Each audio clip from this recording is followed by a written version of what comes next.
Hello, guys. Welcome back to CallyalaterPodcast, Episode 5. My name is John.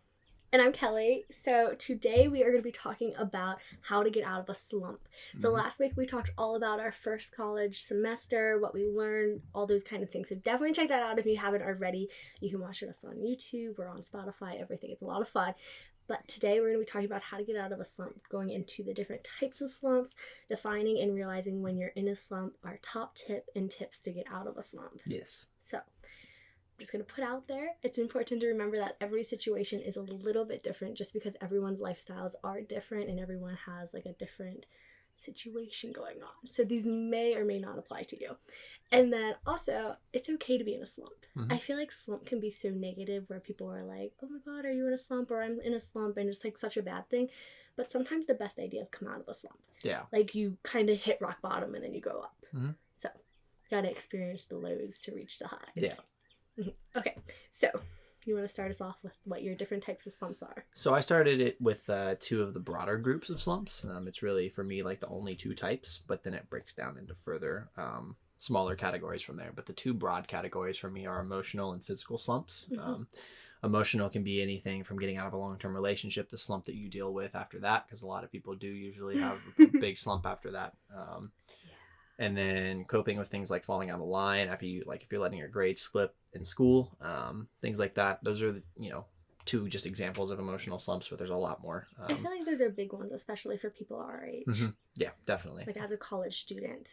Yeah. It's a big area that people can really connect with. And then physical slumps, anything from a major injury if you're a sports athlete, if you just work out in the gym, there's a lot of different physical slumps, but usually it has to deal with your physical health overall. I feel like too, kind of like how you said, those are your two broad things. Having a physical slump, if you get an injury, can affect you mentally. Yeah. And then you get into a mental slump, not only the physical, but also the mental with it. Definitely. So you basically did the broad categories, and I came up with a few other ones that just kind of are underneath that, I guess. And so I thought of a creative slump. I experience this a lot with like my blog and YouTube, just like having to come up with new ideas and then to keep coming up with ideas and then kind of being confident in your ideas. But that can go with like other types of art as well. I did emotional and physical, and then school, friends, work. But really, you can get in a slump about anything. Yeah, definitely. So I think that really breaks it down. Yeah. Okay. And then defining and realizing when you're in a slump. So what's your definition of a slump? So, my definition of a slump. See, here's the thing. For everyone's definition is different. Definitely. I don't feel like you can really define a slump. I guess the best way to say it is a downtime in your life. Okay. Where you just really feel like you, a lot of times, just don't want to get out of bed in the morning. I always thought like slump was called like a rut. I've never really referred to it as a slump. Okay. But I kind of thought the same thing as like when you're not excited about doing something that you're used to be excited about. Okay. That's Would fair. that make sense? Yeah, I get that. Then I Googled it. And it was quoted, it's also a downturn in performance. A struggling ball player and a sinking economy are both in a slump. Like, and a sinking. Yeah. So basically, it's like when it goes down, there are many kinds of slumps, but they all involve things going downhill. Okay. If that makes sense. That makes sense. I guess. I think, again, like you said, everyone's definition will be different. So, realizing. So, what I did for my steps is, the first thing is noticing you're in a slump. Yeah. Like, you're not going to know until you, like, it comes to you, like, I think I'm in a slump. Like, you have to have that thought. It's really hard. It takes a long time. Sometimes it even takes someone to say it to you. Yeah, you'll probably really be in a slump a lot longer than you think you are before you actually notice you're in a slump. And then every day kind of feels like the same, like Groundhog's Day. It's like, wow, is today Saturday again? Like that kind of thing. Yeah. And then just kind of feeling like you're stuck. And that's not a great feeling, but you can use that to your advantage. And then I lastly put not putting action towards your goals. Yeah. So like you have goals, but you don't really know how to achieve them, and you're not excited to working towards your goals. Yeah. Definitely.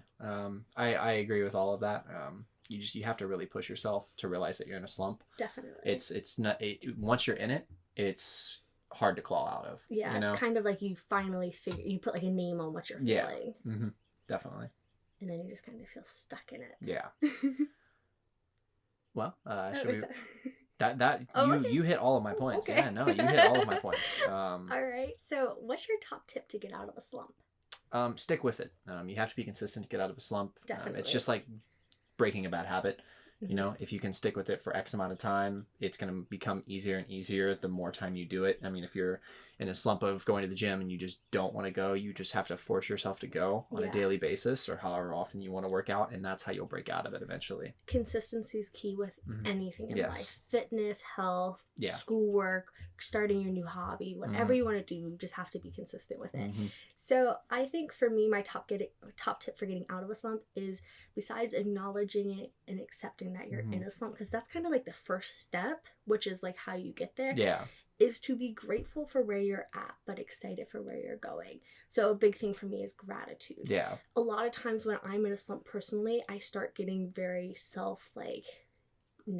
negative towards myself, kind of like, man, I really wish I was at this point in my life. But you have to step back and be like, I'm so lucky to be where I'm at, and like how great that is. And it kind of boosts that like negative energy of being in a slump. In order to grow, you have to realize where you're at. Exactly. Because looking back on it, like I'll be like in a slump, like even recently, like just with the whole stay-at-home thing, I'm like, oh my gosh, I'm so off track. Yeah. But it's like 2 years ago, I never thought I would be at the point I'm at, like that kind of thing. Yeah.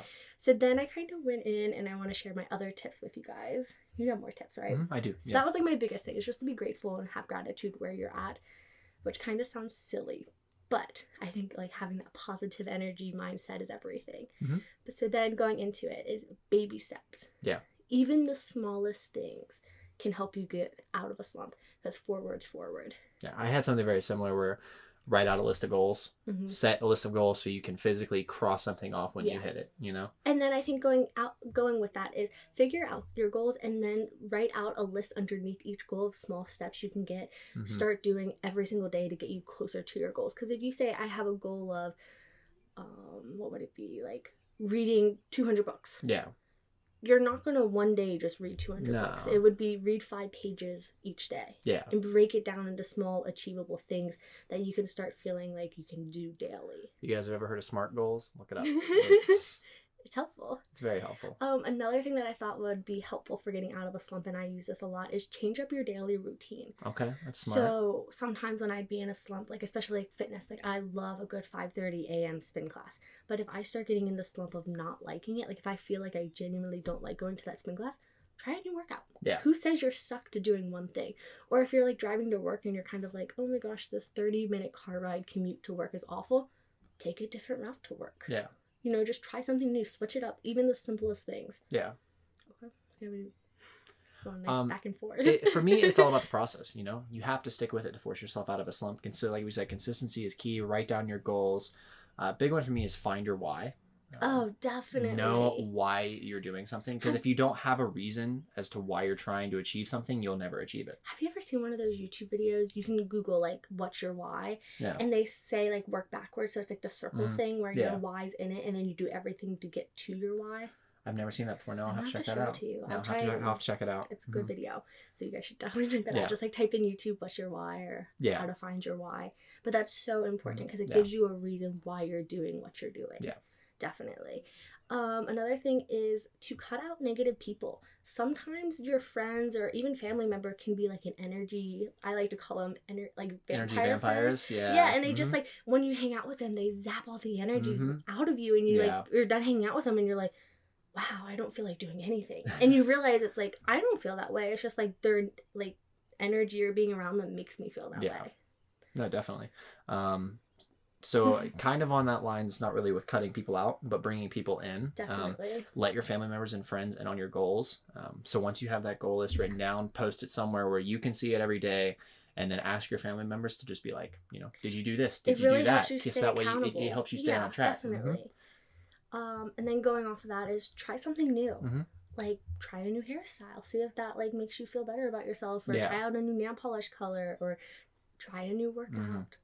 And my final thing I wrote down is, it's okay to fail as long as you get back up and try again. Her and I were actually not even an hour and a half ago having a conversation about the whole stay-at-home thing, and we said, you know, it doesn't matter how hard you get hit as long as you get back up in the end. You know, I think that's the most important thing, is to remember you're never really truly knocked down unless you give up. Like, you just have to keep getting back up and keep trying. Even if it's like a way you never thought you would do something, try it out. Yeah. You never know. And then my last one, and I like ending it on yours though. Yours is like so motivational, but mine was to get some fresh air and exercise. Yeah. Exercising releases endorphins. You don't even have to be like a hardcore workout. Just like get your body moving. Go for a walk. Get some fresh air. It just releases good endorphins and makes you a happier person. Definitely does. So those were all our tips on how to get out of a slump. Yeah, that was. But I think everything that was covered today is something that, you know, hopefully if you're watching this, you can take one thing out of it and apply it to your slumps, because slumps are so difficult to get out of. They really are. And then not even just getting out of them, realizing you're in them, you know, honestly, because it just becomes, it feels like a part of life. I feel like I get in slumps so often, but the beautiful thing is I feel like I get out of them just as quickly. Breaking out of a slump will make you a better person at the end of the day. Definitely. I've grown so much as a person by getting out of slumps.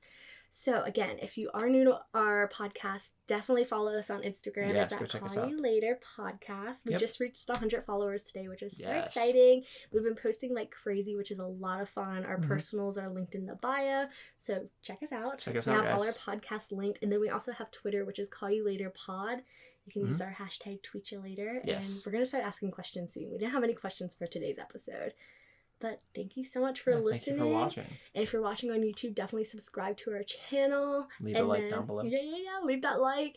And subscribe. I think you can subscribe on like Apple. You can follow it on Apple Podcasts and Spotify. It just helps us out. And again, we love hearing back from you guys. If you guys like our episodes, if you guys have any recommendations on what we want to talk about. Yeah. Like all that kind of stuff is just really helpful. And we're also kind of playing around with the lengths of the videos. Like this is kind of a shorter one. This is a shorter one. Let us know what you guys like. If you like the shorter ones or longer podcasts, let us know. But next week, we're going to be talking all about health and fitness. Yes. So how we're staying healthy at home, because it's definitely a little bit difficult. Both our gyms are closed. Yeah. So you kind of have to like reroute and like, what are we going to do? Our favorite ways to stay healthy and active at home. And then we're going to play a little game in the episode. A little fun game. So stick around. Come back. So definitely check us out. Follow along. And we'll see you guys next week.